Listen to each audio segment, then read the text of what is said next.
we've got a special guest joining us, Kevin Goltz, a seasoned ski patroller with years of experience keeping skiers safe on the slopes of Mount Spokane. Kevin knows this mountain like the back of his hand, and he's here to share some amazing insights, tips, and behind-the-scenes stories about what makes Mount Spokane such a special place to ski. Please post any questions you may have for Kevin in the comments. Let's get started. Right on. Thanks for doing this, Kevin. Hey, good to be here, Cody. Yeah, so tell everybody what this amazing ski destination you're at right now in your van, living it up. Mount Spokane. I thought you were in Costa Rica right now, but it's Mount Spokane is what we're going to talk about. Yeah. Currently, in Costa Rica, hanging out just south of San Jose, up in the jungle. Yeah. Well, just for everybody to know, Kevin and I know each other as colleagues, but he's a big skier, so he's invited me skiing. He's brought me backcountry skiing. I tried to keep up, not very well. He's in awesome shape, and he's that guy, and he's also been a patroller around. So, I could ask him a lot of side questions, but I have these questions ready for you. Are you ready to handle some of those, Kevin? Hey, let's dig into it. All right. What makes Mount Spokane unique as a ski destination compared to other resorts in the area? It's like, all places in the world. I think what makes it unique is, really the local culture.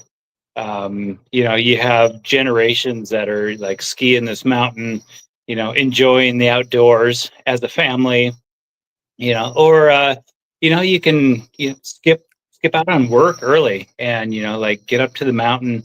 It's fairly close to the city, easy access, and just like the terrain that's up there, it's variable conditions. Sometimes it's icy, sometimes it's that's great powder. The groomers up there, you can certainly get some big turns in there. I've been out around Spokane for like 30 years or something now. And, it's always a nice little escape from the city, 20, 30, 40 minutes, drive up there. And you're on the slopes. It's just convenient, really. Great people, the culture, keeps me coming back.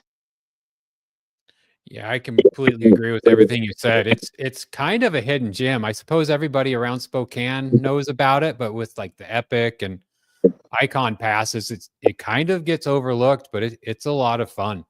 Do you think it falls under the hidden gem designation, or do you think it's a little more well known than that? As I talk to people, they're always saying that they've got it on their list. And of course we have some other big resorts around that get much more attention, but I think there's different classes of skiers out there. Some want the big fancy resorts with all the amenities. Some want the local culture, just low key, no lift lines. You're able to get up there and ski. They provide some great food up there as well at the lodge. Like, you can have a full day up there. Yeah, I agree, and I'm going to have some more après ski questions in a minute because I'll bet there's more to do up there than I realize. But yeah, on to the next question here. As a ski patroller, what's one of the most rewarding and challenging parts of working at Mount Spokane? Yeah, so a challenging part for sure is maintaining a national ski patrol certification. Mount Spokane has a pretty rigid, a strengthful team of patrollers up there. It's like they're like family. I can always go back, hang out with patrollers, and I, spend time with patrollers that I've known for years, outside of patrol. Everything from bike racing to traveling.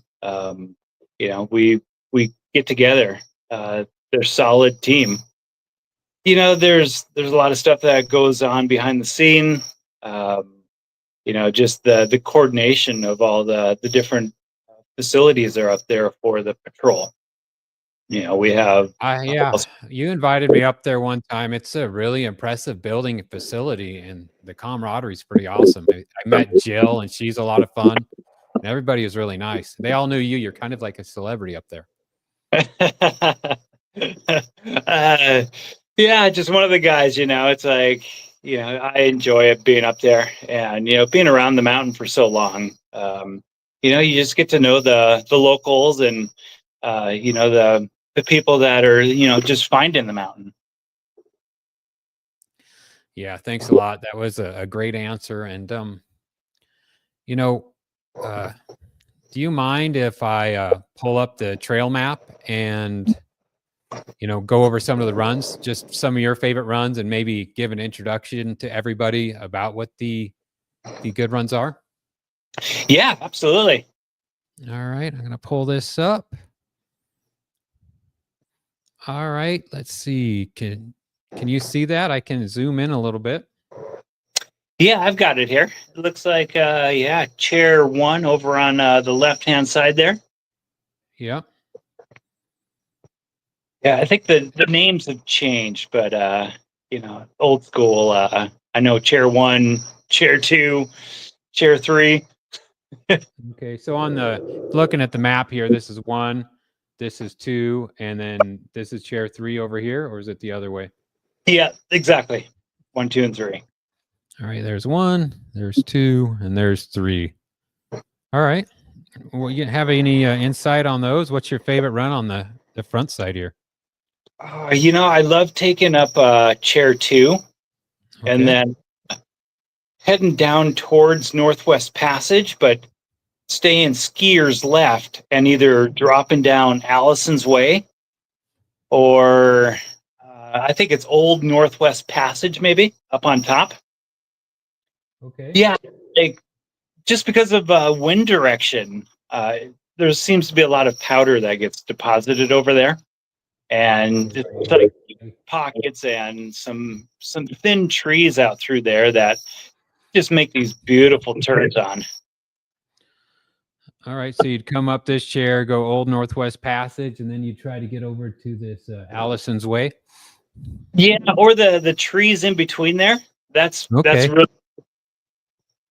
But it's like it's fairly easy access. If you can hit it early, or sometimes I've even had some later afternoons dumps where it's a hidden treasure at that point. I've never been in those trees. That's a great tip. Yeah, thanks a lot. Yeah, it's always a go-to, especially night skiing when it's snowing out.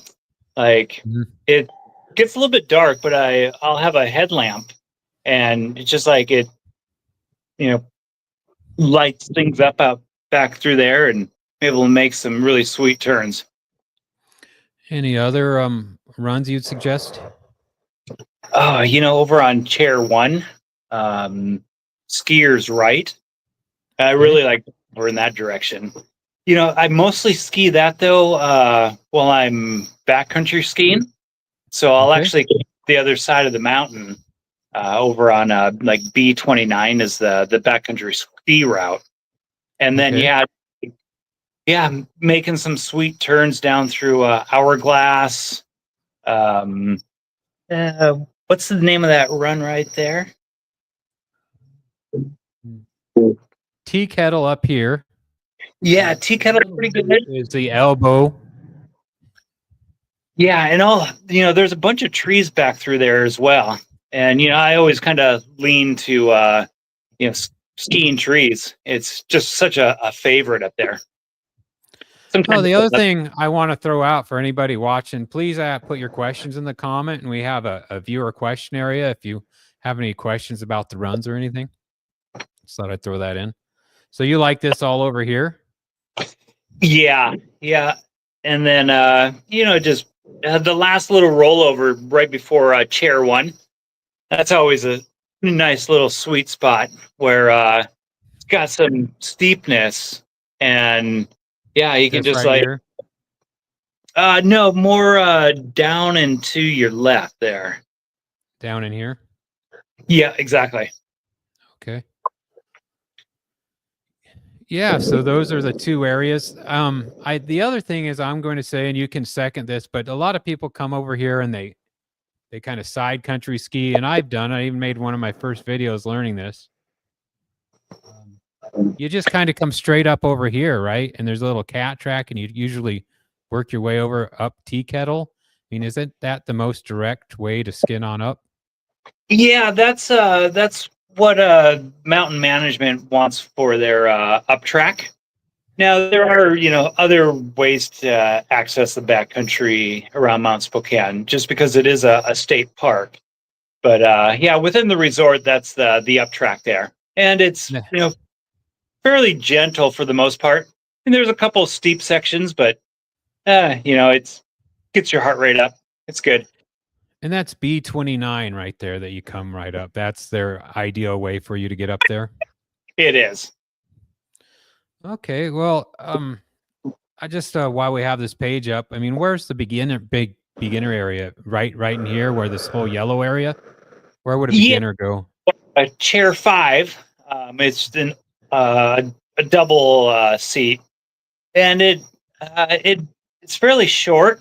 Like it's like 1,000 feet long or something.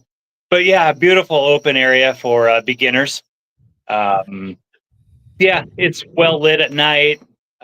Usually a lot of people there though, so like you definitely need to ski with caution through there.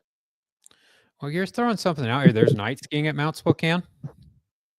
Yeah, so I haven't checked the schedule lately, but the old classic schedule was Wednesday, Thursday, Friday, Saturday. I Okay. think they're open till like 9 or 9:30 in the evening. Okay. Well, yeah, all this other stuff I've gone through. I mean, most of these like black diamonds or advanced runs are pretty legit advanced run through these middle trees too. Wouldn't you say? Like some mountains say that they're advanced, but they're not really advanced. These are a pretty good challenge, aren't they? I find Mount Spokane to be a great training mountain. Like, Okay. I've went out and I've skied, all over the Western U.S. up into Canada, and it's like Mount Spokane is my training ground. It's provided me everything I needed to, ski all over the place. So, yeah, they can be there can be little steep rollovers. It's not shoot skiing by any means, but it's all right. And while we have this map up, I want to point out the Vista House. That's just an awesome thing to know about. Um, Essentially, it's how old is that thing? It's probably 80 years old, and there's a fire in there, and you can go, grab some lunch or just warm up, right? Yeah, so I think that was built back in the 30s through the Civilian Conservation Corps. Um, yeah, back the 30s. Yeah, nice fire usually in the on the weekends. Yeah, that's beautiful there. Nice picture. Yeah, Thanks. I know that they've been serving some adult beverages, some hot cocoa, coffee, and they usually have some snacks up there too. Definitely worth what is it, like a 200-yard climb up to the top from chair 6 there. All right, now we have some of this is new back here, but this is the back side, correct? And Yeah, it, so it was just a number of years ago, 5, 6, 7, maybe 10 years now that they've had this open. And there's a larger chair on the backside there, chair 6. It's a triple. It's fixed grip. But yeah, there's some great runs back through there. Um, before they put that in, I was always backcountry skiing down through that section. And it's just, there's some great pockets down through there. You can see on the map that it's covered in trees. That's Mhm. no exaggeration, but there are pockets through there where, you can find some great turns. And you've brought me side country skiing is what I've been calling it, but backcountry skiing on here. There's no obvious. The route you take kind of goes from the front side to the back side. Is there any easy way to show that route with this map we have? Yeah, so up on the very top and just down to the right Mm-hmm. there, That's that kind of connects over to chair 1. So Okay, let that's me pretty, pull up chair one. yep. So yeah, chair 1 over on the left-hand side there. Kind of right here.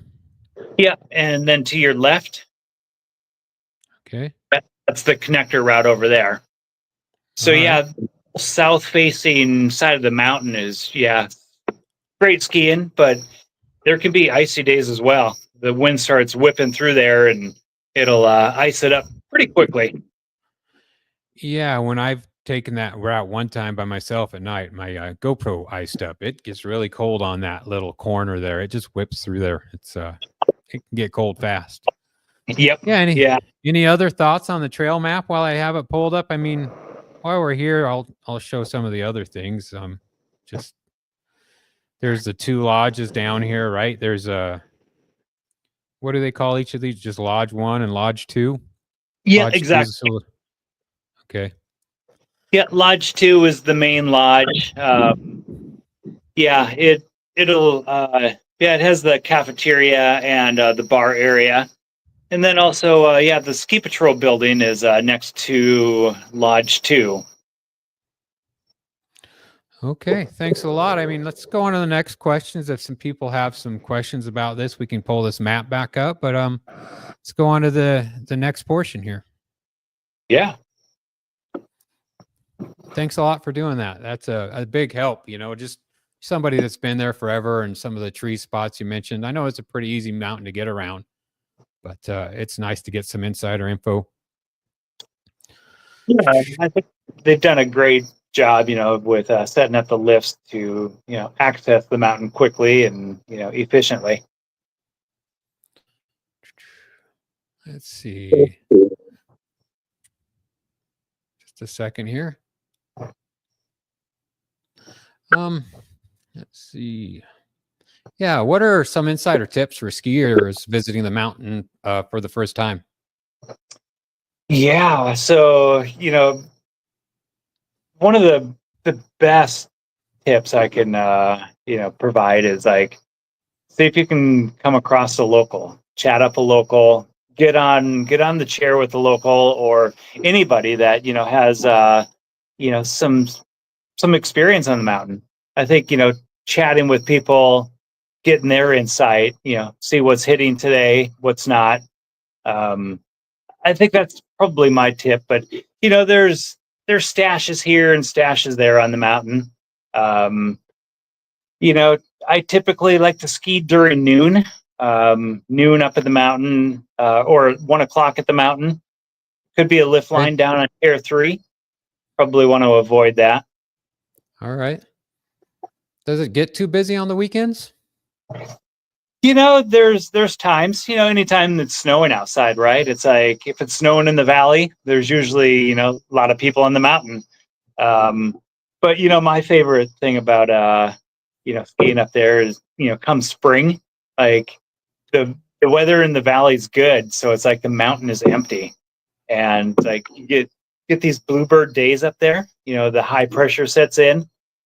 Yeah, you can just get these great turns. It's like a ghost town up there, and yeah, I'm always looking for bluebird days. But Yeah. I like bluebird, obviously, bluebird skiing.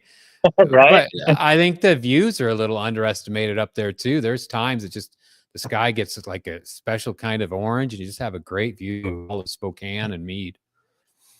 yeah, following the patrol website or page, someone's always putting up a shot of the sunset, especially early winter, right? It's like they just provide these beautiful glows, especially if there's a few clouds in the sky. Yeah, Mhm. good color there. All right, thanks a lot. Do you have any après ski tips or suggestions for Mount Spokane? I'm not really much of a drinker. Yeah, I don't drink at all actually, but hanging out at the little local tavern up there. I know a lot of people get together there. They usually have some music, and yeah, the weekends there's definitely a bit of a party going on out there. Well, I've personally stopped at a little strange cabin that's about a half mile down from the resort, and then there's also condos up there that you can probably Airbnb if you wanted to. What is it, Big Bear Cabin or something? And are those condos available for Airbnb?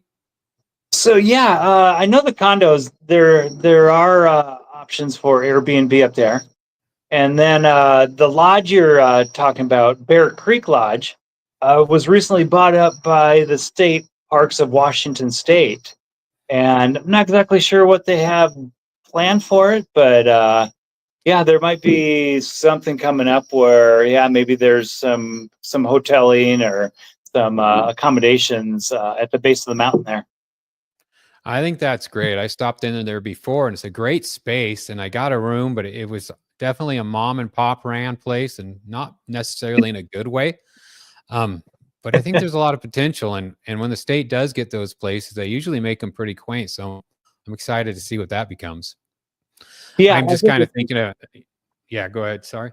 I think it's certainly an opportunity. Yeah, especially the way that the ski industry is going right now. It's like it's blooming. So like yeah, they could probably fix that place up and make a mint.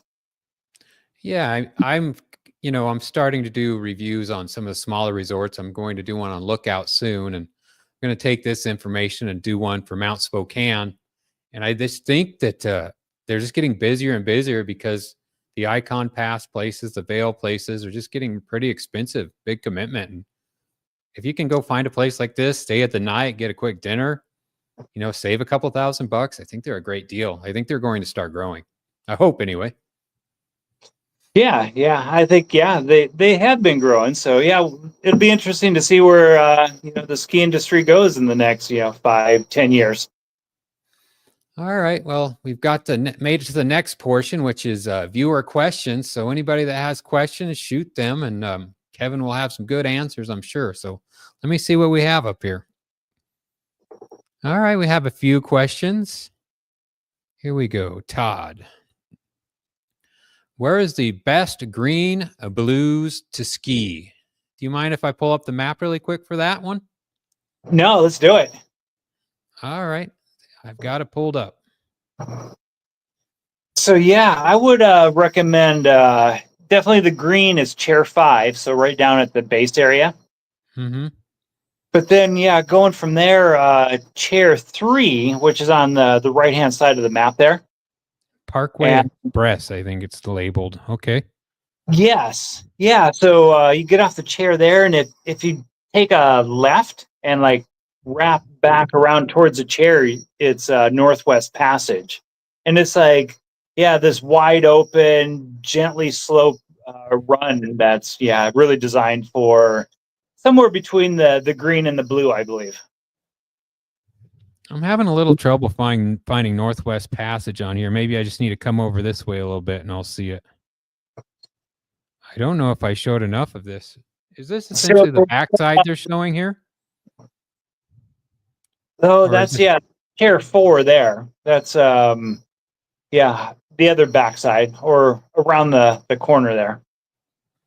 Okay, I guess I'm just looking for Northwest Passage. Yeah, so at the top of chair 3, just right through that area there. Yeah, and then just to the left of the chair. I see it right there. So skier's right of the chair. So coming down all this. Yeah, Man, we didn't talk about this much earlier either, but I mean, is there anything to be said about this? How are the tree runs in here? Yeah, they're all right. Yeah, it's it's a tree section, so yeah, finding different paths down through there. Yeah, you might find some goods. It doesn't sound like you're too excited about that area of the mountain. Could you say that I'll catch you in other parts of the mountain, like the front side and the back side? Mostly what I ski now is like that south facing slope, just because I'm on my my backcountry setup. But it's like the days where I'll definitely hit that section back through there. All right. Well, thanks for the question, Todd. Let's see.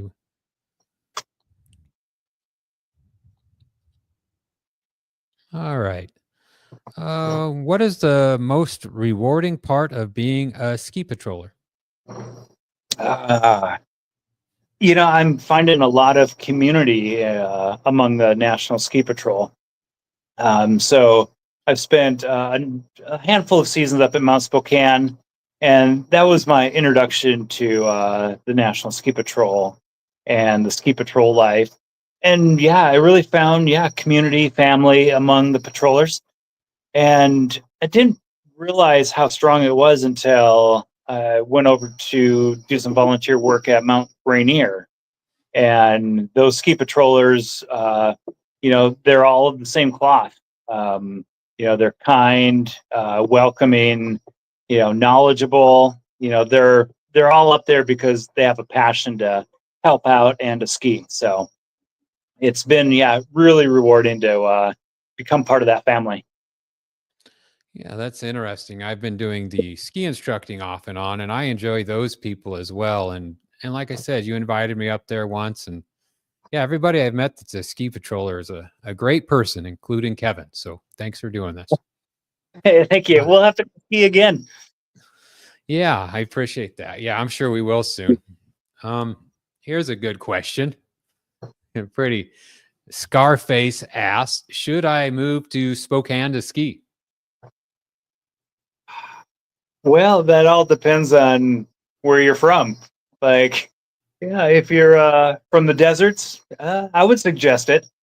But yeah, if you're from, I don't know, British Columbia, I probably wouldn't go to Spokane. Yeah, I guess it just depends on where you're from, if that's a good answer. I mean, Yeah. bottom line, it's Spokane. There's a lot around there. The inland Northwest has a lot to do, but we aren't Colorado. We aren't Utah. We're not Banff, but we have a lot of mountain, a lot of hills, and we get enough snow. That's what I'd You say. know, Not that they're asking me. people that I don't have to wait in line when I go skiing. Like whether I'm on my backcountry setup or if I get a lift ticket up there, it's like I don't have to wait in line, and that's really it's turned me away from the bigger resorts. So finding the small mom and pops, that's kind of where my heart lies right now. I agree. It just it feels different when you're there, and generally, I like it better, and I think most people find they like it better too. I'd imagine. I'm hearing more and more of that anyway. Yeah, and I've heard that there's a influx of people moving to Spokane right now because of the affordable living. I think we're all looking for that, right? Right. Yeah. There's no doubt about it. I say that a lot when people talk about the growth. I mean, at the end of the day, they're just trying to, have a better quality of life. And I don't think it's going to stop anytime soon from the way things look. No, it's like all depending on where you're from. There, Scarface. Is it Scarface? Yeah. Don't mess with them. They'll have you getting chainsawed in the shower. Don't don't mess with that guy. All right. Here we have another one from Melissa. Tips for anyone who find themselves on terrain that is beyond their ability. Tips? Is that what we're looking for? Yeah. Traverse. Always traverse. Um, yeah, traverse. Try to move to something not quite so steep. Um, yeah, get out in the open, or if it's foggy out, get over to the trees. Maybe look for some groomers. All right. Yeah. Thanks a lot. Thanks for that one.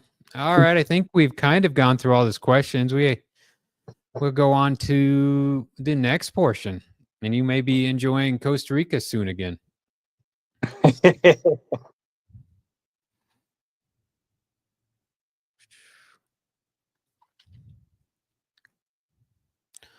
What's something about Mount Spokane that most people might not know, whether it's about the terrain, history, or community? Oh, I think among locals, it's like there's a few things. Where the resort is currently is not where it started.